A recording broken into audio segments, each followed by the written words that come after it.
அடுத்து வரும் நிகழ்ச்சியானது ஜாய்ஸ் மேயர் ஊழியங்களின் நண்பர்கள் மற்றும் பங்காளர்களால் தாங்கப்படுகிறது.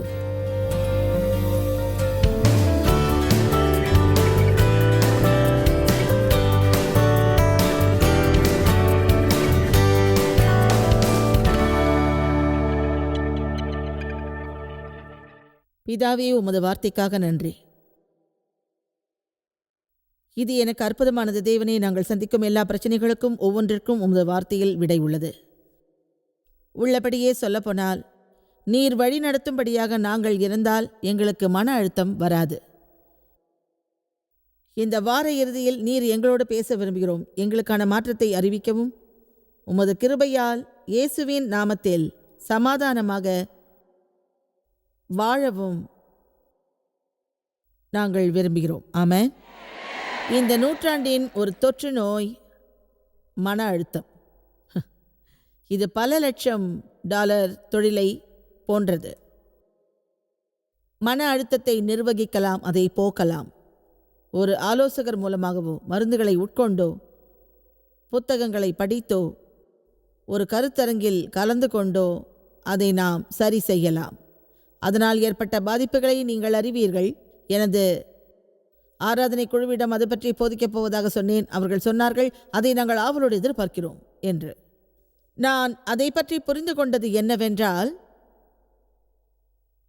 நாம் எப்போதும் மன அழுத்தத்தோடு வாழ வேண்டும் என்பது தேவனின் விருப்பம் அல்ல. அது தேவனின் விருப்பமல்ல என்பதை நம்மில் அநேகம் பேர் அறிந்துள்ளோம். சரிதானே? எனவே நமது கலாச்சாரத்தில் அது ஒரு தொற்று நோயாகும். அந்த கலாச்சாரத்தில் நாம் வாழ்வதால் அதை நாம் ஏற்றுக்கொள்ளத்தான் வேண்டும் என்பது கட்டாயம் அல்ல. சொல்வதை கவனமாய் கேளுங்கள். இல்லையென்றால் எல்லாவற்றிலும் நீங்கள் மன்னிப்பு கேட்பீர்கள்.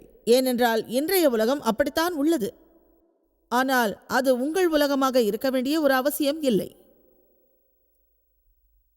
ஆமென். உள்ளபடியே மீண்டும் அதை நான் சொல்கிறேன். அதாவது இன்றைய உலகம் ஒரு விதமாக உள்ளது. ஆனால் அது உங்கள் உலகமாகவோ என் உலகமாகவோ இருக்க வேண்டிய ஒரு அவசியம் இல்லை.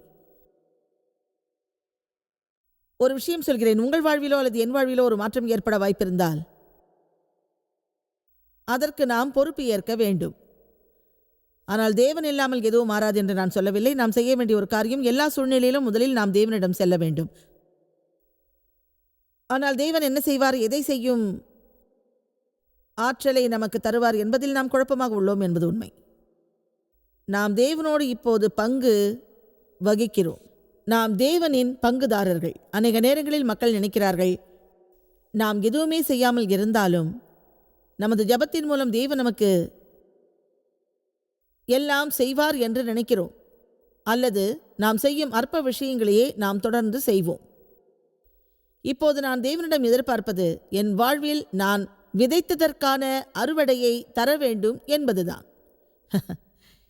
நான் சொல்வது புரிகிறதா? எனவே நீங்கள் ஜெபிக்கும்போது உங்கள் பிரச்சனையின் காரணம் என்ன என்பதை தேவன் சொல்வார். அதை உங்கள் காதுகளை திறந்து நீங்கள் கேட்க வேண்டும். சில நேரங்களில் நம்மால் அதற்கு எதுவும் செய்ய முடியாது. அந்த நேரத்தில் தேவன் ஒருவர் எல்லாவற்றையும் செய்வார். அநேக நேரங்களில் நம் பிரச்சனைகளின் காரணம் என்னவென்றால், நேர்மையாக சொல்கிறேன், நாம் போதிய பொது அறிவு இல்லாமல் வாழ்கிறோம். வேதம் கூறும்படியாக நாம் அறியாமையில் வாழ்கிறோம். நாம் எதிலும் ஞானத்தோடு இருப்பதில்லை. நாம் வாழுகின்ற கலாச்சாரத்தின்படியே நாம் காரியங்களை செய்கிறோம். அதை எல்லோரும் செய்வதால் நாமும் செய்கின்றோம். எனவே எல்லா நேரமும் தேவனின் வார்த்தையை நாம் பார்க்க வேண்டும், அதை திரும்பி பார்க்க வேண்டும். நண்பர்களே, நீதிமொழிகள் முழுவதும் ஞானம். எனவே தேவனின் வார்த்தையை அறிவோம். நம்மை சுற்றி நடக்கும்படியான வாழ்க்கையை நாம் வாழப்போவதில்லை என்று ஒரு பொறுப்பை ஏற்போம். அதோடு கூட பரிசுத்த ஆவியின் தலைமையில் நமது எல்லா தீர்மானங்களையும் எடுப்போம். நாம் ஆவியால் வழிநடத்தப்பட்டால் சமாதானத்தோடு வாழ்வோம் என்பதை எவ்வளவு பேர் விசுவாசிக்கின்றீர்கள்? சரி, இந்த வார இறுதியில் நடைபெறும் கூட்டத்தில் கையில் ஒரு கயிற்றை வைத்துக்கொண்டு எந்த ஒரு வித்தையையும் நான் செய்யப்போவதில்லை. அதற்காக யாரையும் அழைக்கப் போவதும் இல்லை. ஆனால் ஒரு உண்மையை சொல்லப் போகிறேன். சில நேரங்களில் மன அழுத்தத்தை சரி செய்வதற்கான வகுப்பிற்கு மக்கள் செல்வார்கள். அந்த சமயத்தில் நான் மாறுவதற்கு தயாராக இருக்கிறேன் என்ற மனநிலை அநேகம் பேருக்கு இருக்காது. என் பிரச்சனைகளை தீர்ப்பதற்கு யாராவது ஒருவர் தேவை என்று அவர்கள் நினைப்பார்கள். அப்படி இங்கே யாராவது நினைத்தால் இங்கே நாங்கள் முகாமிட்டிருப்பது பயனற்றதாகும். நீங்கள் தேவன் சொன்னதை செய்யாவிட்டால் அல்லது தேவன் செய்ய வேண்டாம் என்று சொன்னதை நீங்கள் செய்தால் நான் மட்டுமல்ல, தேவனாலும் உங்கள் பிரச்சனையை தீர்க்க முடியாது. இதை நீங்கள் உணர வேண்டும். ஏனென்றால் இதை நான் உண்மையிலேயே உணர்கிறேன். நமது ஜபத்தினால் மட்டும் தேவன் எல்லாவற்றையும் நிகழ்த்திவிட மாட்டார். வெளிப்படையாக அநேக நேரங்களில் இது நிகழக்கூடும். ஏனென்றால் தேவன் சொன்னதை நாம் செய்யாமல் இருக்கும் பட்சத்தில் தேவன் தமது பங்கை செய்ய மாட்டார். ஜெபம் மட்டும் தேவனோடு பேசுவதாகாது. எனவே தேவன் சொல்வதை நாம் கேட்டால் அவர் நம்மோடு பேசுவார். நாம் பேசுவதைப் போலவே அவர் நம்மோடு பேச மாட்டார். ஆனால் பல விதங்களில் தேவன் அதை வெளிப்படுத்துவார். நீங்கள் கேட்க தயாராயிருந்தால் இன்று இரவு என் குரலில் அவர் உங்களோடு பேசுவார். இதை கவனியுங்கள். அவர் வார்த்தை மூலம் உங்களோடு பேசுவார், ஒரு குழந்தை மூலமாக உங்களோடு பேசுவார், ஒரு சூழ்நிலை மூலமாக உங்களோடு பேசுவார். அவர் எல்லா வழிகளிலும் உங்களோடு பேசுவார். எனவே நாம் ஜெபித்து கீழ்ப்படிவோம். இந்த இடத்தில் உள்ள எந்த ஒரு நபரும் அல்லது இந்த நிகழ்ச்சியை டிவியில் பார்க்கும் எவரும் மன அழுத்தத்தை பிறருக்கு கொடுத்துவிட்டு அதற்கு பதிலாக சமாதானமுள்ள வாழ்க்கையை பெற முடியாது. எனவே அந்த மேஜிக் ஃபார்முலாவை ஒதுக்கிவிட்டு உங்கள் மன அழுத்தத்திற்கான உண்மையான காரணத்தை முதலில் அறிந்து கொள்ள முயற்சியுங்கள்.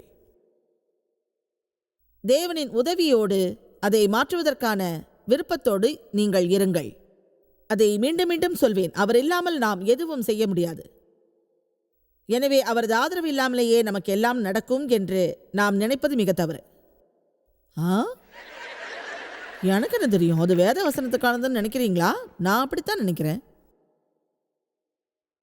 அது குறிப்பாக அப்படி சொல்லி இருக்காது. ஆனால் தேவன் கேட்பது நமது அக்கறையை, நமது பொறுப்பை அல்ல. அதுதான் உண்மை. அவர் மனிதர் மூலம் கிரியை செய்கிறார். நான் என்ன செய்வதற்கு தேவன் விரும்புகிறார் என்பதற்காக ஜெபிப்பேன். ஆனால் அது பற்றி அவர் எதுவும் சொல்லவில்லை என்றால் அதை அவரிடமே நான் கேட்பேன்.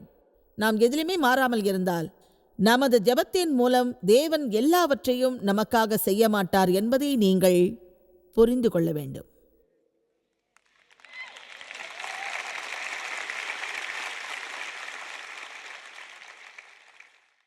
மன அழுத்தம் எல்லோருக்கும் உள்ளது. ஆனால் அது தானாக குறையாது. அதற்கு நாம் என்ன செய்வது? நீண்ட காலமாக என்னை சுற்றி உள்ளவைகளை நான் மாற்ற முயற்சித்தேன். ஒருவேளை இப்போது நீங்கள் அப்படி இருக்கலாம். அப்படி செய்வதை நீங்கள் நிறுத்தினால் நீங்கள் சமாதானத்தோடு இருப்பீர்கள். நான் நிறுத்தினால் நான் சமாதானத்தோடு இருப்பேன். அதை நீங்கள் நிறுத்தினால் நானும் சமாதானத்தோடு இருப்பேன். எனக்கு அதிக பணம் இருந்தால் சமாதானத்தோடு இருப்பேன். நல்ல முதலாளி இருந்தால் சமாதானத்தோடு இருப்பேன். அதுதான் எப்போதும் நம் மனப்பான்மையாகும். கவனியுங்கள். அது எப்போதும் என்னுடைய மனப்பான்மையாக இருந்தால் எனக்கு மகிழ்ச்சியே இருக்காது. அது நம்மை ஏதேன் தோட்டத்திற்கு அழைத்துச் செல்லும். அதுதான் குற்றம். அந்த பெண் எனக்கு கொடுத்தாள். அவள்தான் கொடுத்தாள்.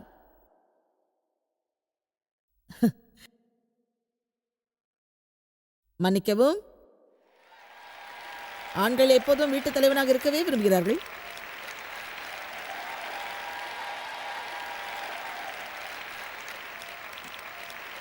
தோட்டத்தின் தலைவனாக இருக்க விருப்பமா? அதை இப்போதே நீங்கள் தொடங்குங்கள். கவலைப்படாதீங்க, அங்க நான் இருக்க மாட்டேன்.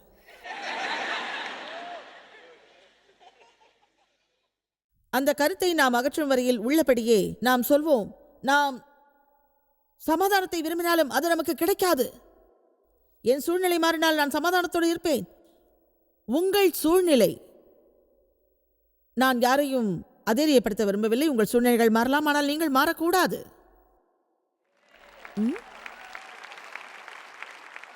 அதாவது நான் சொல்வது புரிகிறதா? முன்பு உங்களிடம் இருந்தது விலகி போகும், வேறு ஒன்று புதிதாக வரும். இந்த உலகில் எப்படி இருப்பதென்று நாம் அறிய வேண்டும். அறிந்தது போல நடிக்கக்கூடாது. நாம் அனைவரிடமும் மன அழுத்தங்கள் உள்ளது. அது குறையாத பட்சத்தில் நமது நடவடிக்கை என்ன? அதற்கு 2 வழிகள்தான் உண்டு என்று நான் நினைக்கிறேன். நாம் மாறும் வரை நமது மன அழுத்தத்தில் நீடிக்க வேண்டும். அது ஒரு வழி. அந்த வழியை உங்களில் சிலர் தேர்வு செய்யக்கூடும். இன்னொரு வழி, அது உங்களை வந்து பாதிக்காதபடி நீங்கள் மிகவும் எச்சரிக்கையோடு இருக்க வேண்டும். நம்மை சுற்றி உள்ளது நமக்கு வர வேண்டும் என்பது இல்லை. ஆமென். சமாதானத்தை ஒரு அமைதியான இருதயத்தோடு ஒப்பிடுகிறார்கள். அதை நான் நேசிக்கின்றேன். அது ஒரு அமைதியான இருதயம். இயேசுவை சுற்றிலும் மன அழுத்தத்திற்கான சூழ்நிலைகள் இருந்தது. பலரால் அவர் மறுக்கப்பட்டார். உங்களில் சிலருக்கு அது இப்போது நேர்ந்திருக்கலாம். மன அழுத்தத்திற்கு இடம் கொடுத்திருப்பீர்கள். தீய பழிகள் உங்கள் மீது சுமத்தப்பட்டிருக்கும், புகார்கள் வந்திருக்கும், அதில் மோசமான நோக்கங்கள் இருந்திருக்கும். ஆனால் அவை எதுவுமே உண்மை அல்ல. பொய்யான புகார்கள் மன அழுத்தத்தை தரும். எனவே நாம் நல்லவர்கள் என்பதை நிரூபிக்க வேண்டும். இயேசு அதை செய்யாமல் இருந்ததாக யாராவது அறிந்திருக்கிறீர்களா? அவர் சீஷர்களுக்கு அநேக மாற்றம் தேவைப்பட்டது. இந்த உலகிற்கு சுவிசேஷத்தை அறிவிக்க வேண்டி அவர்களை அவர் தயார்படுத்தினார். அதற்கு குறைந்த நேரமே அவருக்கு இருந்தது. சில சமயம் நம்மை சுற்றி இருப்பவர்கள் நமக்கு செய்ய வேண்டியதை செய்ய மாட்டார்கள். அதனால் நமக்கு மன அழுத்தம் வரும். எல்லா நேரமும் நீங்கள் செய்ய வேண்டியதை தொடர்ந்து நான் சொல்லுகிறேன். நான் சொல்வதால் அதை நீங்கள் செய்யாமல் இருக்காதீர்கள். எல்லா இடத்திலும் பெரிய கூட்டம் இயேசுவை பின்தொடர்ந்தது. அவர்கள் எல்லோருமே அவரிடம் விரும்பியது அற்புதம், சுகமளித்தல் மற்றும் வேறு சில உதவிகளை. நான் அடிக்கடி சொல்லுவேன், என்னை தேடி வருபவர்கள் எதையாவது என்னிடம் எதிர்பார்ப்பார்கள் என்று. சில தாய்மார்கள் அப்படி நினைப்பார்கள். காரணம், அவர்கள் கணவர்கள் எதையாவது எதிர்பார்ப்பார்கள், குழந்தைகள் எதிர்பார்ப்பார்கள். உங்கள் பெற்றோர்கள் உங்களை அழைத்து எதையாவது கேட்பார்கள். உங்கள் மாமியார்கள் எதையாவது எதிர்பார்ப்பார்கள். எல்லோருக்கும் நம்மிடமிருந்து ஏதாவது வேண்டும். ஆனால் என்னிடம் எதுவும் மிச்சமில்லை. உங்களில் எவ்வளவு பேர் அதை உணர்கிறீர்கள்? நாம் இயேசு எப்போது மக்களுக்காகவே வாழ்ந்தார். அதில் அவருக்கு எல்லைகள் இருந்தது. நாளைய கூட்டத்தில் அந்த எல்லைகளை பற்றி நாம் பேசப்போகிறோம். தெரியுமா? அண்டை வீட்டுக்காரரின் நாய் உங்கள் வீட்டை சுற்றி வருவது உங்களுக்கு பிடிக்காவிட்டால் ஒரு வேலி போடுவது நல்லது.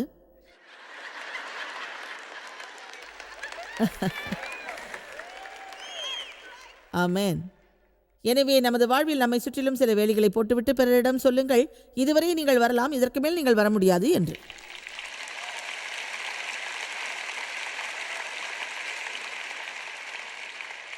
இயேசுவின் சீஷரில் ஒருவன் 30 வெள்ளிக்காசுகளுக்காக அவருக்கு துரோகம் இழைத்தான்.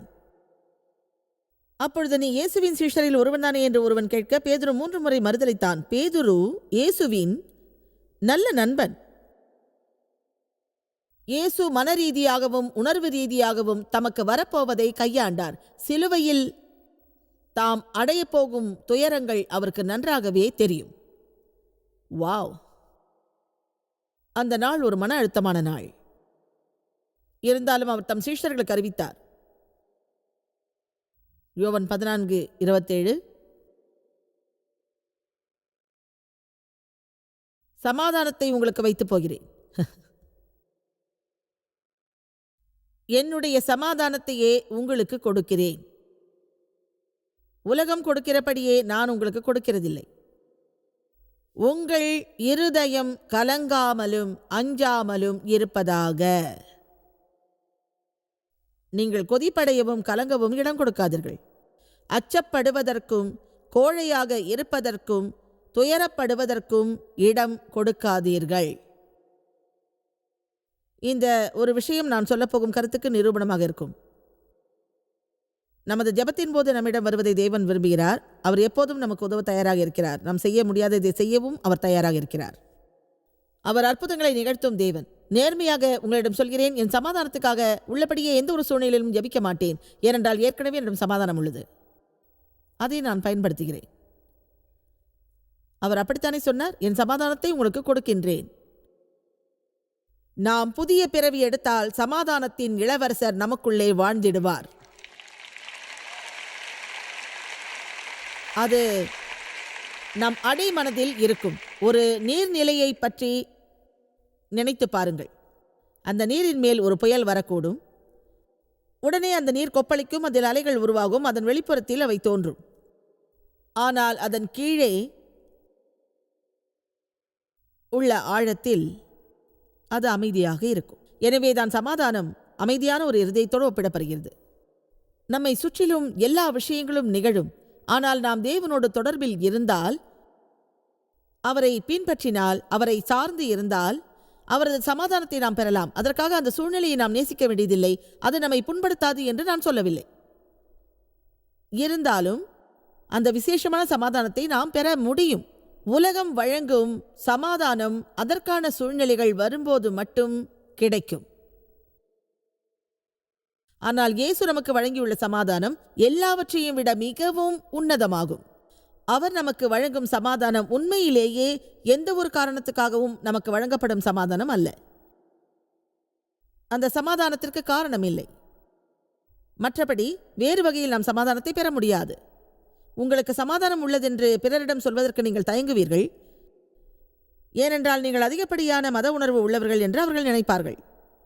ஆனால் உள்ளபடியே மிகவும் கடினமான ஒரு சூழ்நிலையிலும் தேவனிடம் நீங்கள் ஆழமான தொடர்பு வைத்திருந்தால் சமாதானத்தை உங்களால் பெற முடியும். உண்மையிலேயே நான் நினைப்பது என்னவென்றால், நமக்கு இன்னும் கூடுதலான ஒரு போதனை தேவை. ஆமென். இந்த வாரத்தில் அதை பற்றி நான் நினைத்தேன். அநேக விஷயங்களை நான் எண்ணி பார்த்தேன். சில வருடங்களுக்கு முன்னால் நான் நடத்திய கூட்டங்களுக்கு பெயர் ஆழமான வாழ்க்கை என்பதாகும்.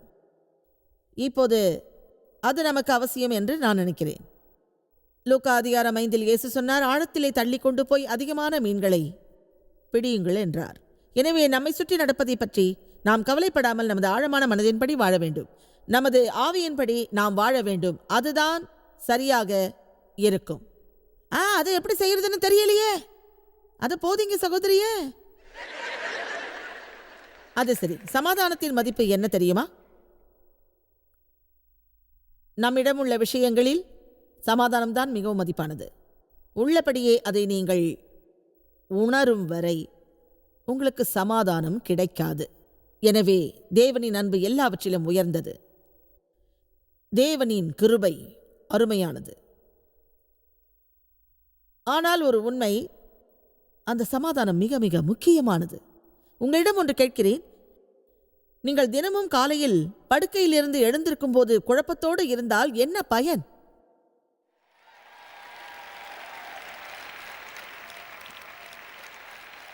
அதனால் தான் மன அழுத்தத்தோடு உள்ள சில மனிதர்கள் படுக்கையை விட்டு எழுந்திருக்க தயங்குகிறார்கள். அவர்கள் படுக்கையிலேயே இருக்கிறார்கள். ஏனென்றால் இன்னொரு நாளை அவர்கள் சந்திக்க விரும்பவில்லை. ஆனால் அது சரியல்ல. வாழ்விலிருந்து ஒளிந்து கொள்வதால் நமக்கு பலன் இல்லை. நம் பிரச்சனைகளை நாம் தவிர்க்க கூடாது. எனவே இயேசு பிரச்சனைகளை கையாண்டது போல் நாமும் கையாள வேண்டும். மன அழுத்தத்தோடு இருந்த என் அனுபவம் பற்றி உங்களோடு பகிர்கிறேன். எனவே நான் என்ன பேசுகிறேன் என்பதை என்னால் அறிய முடியும். பல ஆண்டுகள் என் தந்தையால் நான் தவறாக நடத்தப்பட்டேன். பிறகு முதலாவதாக வந்த ஒருவரை மணமுடித்தேன். காரணம், வேறு யாரும் என்னை ஏற்க மாட்டார்கள் என்று நினைத்தேன். அவர் ஒரு ஏமாற்றுக்காரர், மோசமானவர். திருட்டு குற்றத்திற்காக அவர் ஜெயிலுக்கு போனார். என் வாழ்வின் 18 ஆண்டு பயங்கர இரவுக்கு மேலாக அந்த 5 ஆண்டு பயங்கர இரவு நீடித்தது. அது நடந்தது என் 20 அல்லது 23 வயதில். நான் குழப்பத்தோடு இருந்தேன். அநேக மக்கள் வெளியே பார்ப்பதற்கு நன்றாக தெரிவார்கள், ஆனால் உள்ளே குழப்பத்தோடு இருப்பார்கள். ஆமென். அந்த ஒரு அனுபவம்தான் என் வாழ்க்கையில் முரண்பாட்டை ஏற்படுத்தியது. அதன் முடிவு, இப்போது நான் தேவனின் வார்த்தையில் தீவிரமாக உள்ளேன். ஏனென்றால் அதுதான் என்னை மாற்றியது. அதை நான் படித்ததால் மட்டுமல்ல, அதை நான் கடைபிடித்ததால், நேசித்ததால், கீழ்ப்படிந்ததால் நடந்தது. அது ஒரு 40 ஆண்டு கால பயணம். உங்களிடம் ஒரு விஷயம் சொல்கிறேன். தேவனின் வார்த்தை செய்ய சொன்னதை நீங்கள் செய்தால் உங்கள் வாழ்வில் அது நிச்சயம் கிரியை செய்யும். ஆனால் அது என்னால் முடியாது என்று சொல்லாதீர்கள். ஏனென்றால் நாம் விருப்பத்தோடு இருந்தால் தேவன் செய்ய சொன்ன எதையும் செய்வதற்கான ஆற்றலை நமக்கு தருவார். ஆகவே அந்த நேரத்தில் நான் கவலைப்பட்டேன், பயத்தோடு இருந்தேன், கோபமாக இருந்தேன், பாதுகாப்பின்றி இருந்தேன், என் தகுதி அறிய விரும்பினேன். என்னை பற்றி நான் நல்லதை உணரவில்லை. என் பணியில் உள்ள மதிப்பை அறிய நான் விரும்பவில்லை. முடிவில் நான் இறக்க விரும்பினேன். அதோடு என் பிரச்சனை முடியும் என்று நினைத்தேன். இங்கே யாருக்காவது அந்த அனுபவம் உள்ளதா? ஆமென். என் மன அழுத்தத்தால் உடல் ரீதியாக நான் பாதிக்கப்பட்டேன். நான் எப்போதும் சுமையோடு இருந்ததால் என் தனிப்பட்ட தொடர்புகளில் எப்போதும் எனக்கு பிரச்சனைகள் வந்தது. எல்லா நேரத்திலும் நீங்கள் மன அழுத்தத்தோடு இருந்தால் முன்னேறுவது கடினம். அதை நீங்கள் அறிவீர்களா? தேவையற்ற விவாதத்தில் அது முடியும். அப்போது நான் ஒரு கிறிஸ்தவராக முழுநேர ஊழியத்தில் இருந்தேன். ஆனாலும் பிரச்சனைகள் தொடர்ந்து வந்தது. நீங்கள் காப்பாற்றப்பட்டதால் உங்களுக்கு பிரச்சனைகள் வராது என்பது நிச்சயமல்ல. எனவே நாம் மட்டுமல்ல, நமது ஆவியும் மீட்கப்பட வேண்டும். சொல்லப்போனால் அது புதிய பிறவியில் நிகழத்தக்கதாகும். அதே சமயம் நமது ஆத்மாவும் காப்பாற்றப்பட வேண்டும். அதுதான் நம் மனம், நமது விருப்பம், நம் உணர்ச்சிகளாகும். அது நம் எண்ணத்தை பொறுத்தது, நமது செயலை பொறுத்தது, நாம் மேற்கொள்ளும் தீர்மானத்தை பொறுத்தது. அதனால் யாக்கோபு 1:21 நான் நேசிக்கிறேன். அது சொல்கிறது, உங்கள் ஆத்துமாக்களை ரட்சிக்க வல்லமை உள்ளதாய் இருக்கிற வசனத்தை தாழ்மையுடன் ஏற்றுக்கொள்ளுங்கள் என்று. தேவனின் வார்த்தை பற்றிய ஒரு விஷயத்தை இன்று உங்களோட பகிர விரும்புகிறேன். அது உங்கள் மனதை புதுப்பிக்கும். தொடர்ந்து இங்கே நீங்கள் இருந்தால் உங்கள் மனம் மாறுதல் பெறும். அதாவது சில விஷயங்களை பற்றி நீங்கள் சிந்திக்கும் விதம் மாறுதல் பெறும். அந்த வகையில் உங்கள் சிந்தனை மாறும்போது நீங்கள் பேசுகின்ற விதமும் மாறுதல் பெறும். நீங்கள் சிந்திப்பதும் பேசுவதும் மாறும் பொழுது உங்கள் நடவடிக்கை மாறுதல் பெறும். பிறகு அதனால் உங்கள் குணமும் மாறுதல் பெறும். அதன் பிறகு இங்கு உள்ள எதுவும் இனிமேலும் உங்களை கட்டுப்படுத்த முடியாது.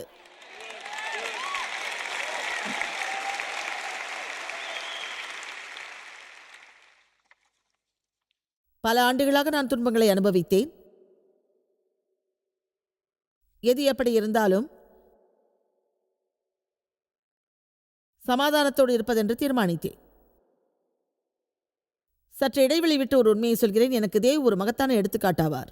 நீங்கள் ஒரு வித்தியாசமானவராகவும் சமாதானம் உள்ள மனிதராகவும் இருக்கலாம். உங்களுக்கு மன அழுத்தத்தில் பிரச்சனை இல்லை என்றால் இந்த போதனை உங்களுக்கு தேவையில்லை என்று நினைக்கலாம். ஆனால் இது உங்களுக்கு தேவை. ஏனென்றால் உங்களுக்கு மன அழுத்தத்தில் பிரச்சனை இல்லாவிட்டாலும் மன அழுத்தத்தோடு உள்ளவர்களை கையாள வேண்டியிருக்கும். அது தேவையில்லை என்று நினைக்கலாம். இருந்தாலும் அவர்களிடம் கேட்பீர்கள், உங்கள் பிரச்சனை என்ன? அதை பற்றி நீங்கள் ஏன் குழப்பமடைய வேண்டும்? அதிலே நீங்கள் ஏன் அக்கறை காட்ட வேண்டும்? அவர்கள் அப்படிப்பட்டவர்கள்தான். தேவி எனக்கு ஒரு நல்ல எடுத்துக்காட்டு. அவரால் நான் சமாதானமாக உள்ளேன். ஏனென்றால் நான் வாழ்ந்த அந்த சூழ்நிலையில் சமாதானம் என்ன என்றே எனக்கு தெரியாது. உங்களில் எவ்வளவு பேர் கோபத்தோடும் சீற்றத்தோடும் வெறியோடும் உள்ள சூழ்நிலையில் வளர்ந்திருக்கிறீர்கள்? அதாவது சமாதானம் என்ன என்பதையே அறியாமல் இருந்திருக்கின்றீர்கள். உங்களை பற்றி எனக்கு தெரியாது. நான் முதலில் சமாதானத்தை அடைந்த போது அது செழிப்பாக இருந்தது. நேர்மையாக சொன்னால், நான் குழப்பமில்லாமல் இருந்தால் எதை பற்றியும் நான் கவலைப்பட வேண்டியதில்லை.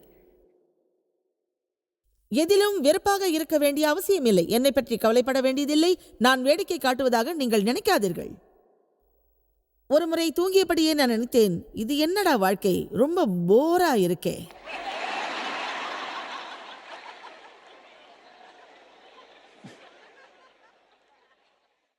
இந்த நற்செய்தியோடு நீங்கள் போக விரும்பினால் உங்களுக்கு ஒரு அதிர்ச்சி வைத்தியம் தேவைப்படும்.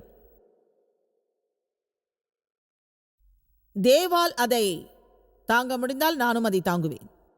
மற்றவர்களால் அதை தாங்க முடிந்தால் நானும் அதை தாங்குவேன். எனவே நான் ஒரு முடிவு செய்துள்ளேன். அதனால் என்ன நடந்தாலும் சரி, அந்த தீர்மானத்தை நீங்களும் எடுக்க வேண்டும். என்ன நடந்தாலும் அந்த தீர்மானத்தை நீங்கள் எடுத்தே ஆக வேண்டும். அதை கேளுங்கள். அதனால் என்ன நடந்தாலும் நீங்கள் அதை ஒரு கல்லை போன்று நினைத்து மனதில் போட வேண்டும்.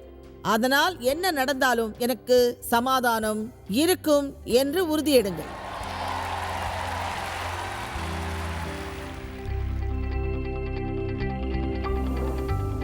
எனவே நீங்கள் அதிக சுமையோடு மன அழுத்தத்தோடு வாழ வேண்டியதில்லை. நீங்கள் சமாதானமாக இருக்க எந்த ஒரு சவாலையும் நீங்கள் மிகவும் தைரியமாக மேற்கொள்ளலாம். அதற்கான ஒரு வழி, இயேசு ஏற்கனவே உங்களுக்கு வழங்கியுள்ள சமாதானத்தை ஏற்றுக்கொள்ளுங்கள். உங்களிடம் ஏற்கனவே சமாதானம் உள்ளது. அதை நீங்கள் அறிந்து அதை நீங்கள் நாட வேண்டும். யோவான் 14:27 அவர் சொல்கிறார், சமாதானத்தை உங்களுக்கு வைத்து போகிறேன், என்னுடைய சமாதானத்தையே உங்களுக்கு கொடுக்கிறேன்.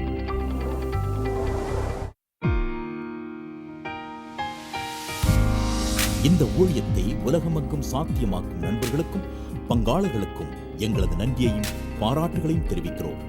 ஒன்றாய் இணைந்து நாம் பசியுள்ளவர்களை போஷித்து உடைகளை கொடுத்து தேசங்களுக்கு சுவிசேஷத்தை சொல்லி வருகிறோம். எங்களை தொடர்பு கொண்டு www.jmumindia.org உங்கள் ஜெபத் தேவைகள் மற்றும் எங்களின் வெளியீடுகள் பற்றி அறிந்து ஜாய்ஸ் அவர்கள் நிகழ்ச்சிகளை அறிந்து எங்களோடு இணைந்து தேவ அன்பை உலகிற்கு பரவச் செய்யுங்கள். அடுத்து வரும் நிகழ்ச்சியானது ஜாய்ஸ் மேயர் ஊழியங்களின் நண்பர்கள் மற்றும் பங்காளர்களால் தாங்கப்படுகிறது.